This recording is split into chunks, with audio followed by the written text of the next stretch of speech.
2031 সাল পর্যন্ত ভারতের বিপক্ষে বিশ্বকাপের সব ম্যাচ বয়কট করতে পারে পাকিস্তান, যার আর্থিক ক্ষতির পরিমাণ হতে পারে 6,000 কোটি টাকারও বেশি। পাকিস্তানি গণমাধ্যম জিও সুপারকে দেওয়া এক সাক্ষাৎকারে এসব তথ্য জানিয়েছেন দেশটির সাবেক উইকেট কিপার ও কোচ রশিদ লতিফ। ভারতের বিপক্ষে ম্যাচ বয়কট করায় পাকিস্তানের উপর ক্ষুব্ধ আইসিসি নিতে পারে আইনি ব্যবস্থা, মনে করেন ভারতের কিংবদন্তি ক্রিকেটার সুনীল গাভাস্কর।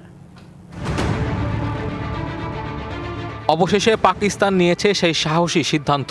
বিশ্বকাপ খেললেও খেলবে না ভারতের বিপক্ষে কোনো ম্যাচ। পাকিস্তান সরকারের এমন সিদ্ধান্ত জানানোর পর তোলপাড় বিশ্বের ক্রিকেট পাড়া। দ্রুত সমঝোতায় না আসলে বড় আর্থিক ক্ষতির মুখোমুখি হবে ভারত ও আইসিসি। সে শঙ্কার আগুনে যেন ঘি ঢেলে দিলেন পাকিস্তানের সাবেক উইকেট কিপার ও কোচ রশিদ লতিফ।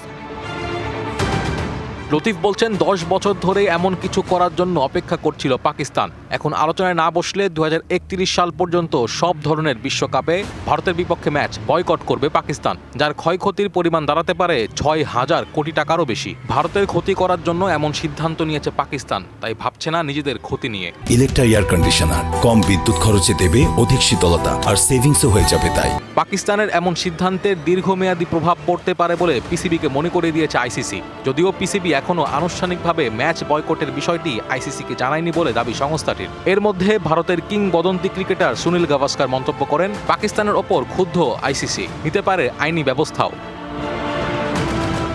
এমন পরিস্থিতিতে পর্দার আড়ালে সমঝোতার দরজা খোলা আছে বলে ইঙ্গিত করেছেন রশিদ লতিফ। 60 থেকে 70% মানুষ বিশ্বকাপ দেখে শুধু ভারত পাকিস্তানের ম্যাচের কারণে। পাকিস্তানের এই সিদ্ধান্তে এশিয়ার পাশাপাশি অস্ট্রেলিয়া ও ইংল্যান্ডের মতো বোর্ডগুলোও আর্থিকভাবে ক্ষতিগ্রস্ত হবে।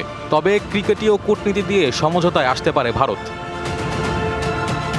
চলমান পরিস্থিতিতে 24 ঘন্টার মধ্যে ঘটে যেতে পারে অনেক কিছু। তবে শেষমেশ যদি কোনো সমঝোতা না হয়, ক্রিকেটের বাণিজ্যিক ও জনপ্রিয়তার কাঠামো ধসে পড়তে পারে বলে মনে করছেন বিশেষজ্ঞরা।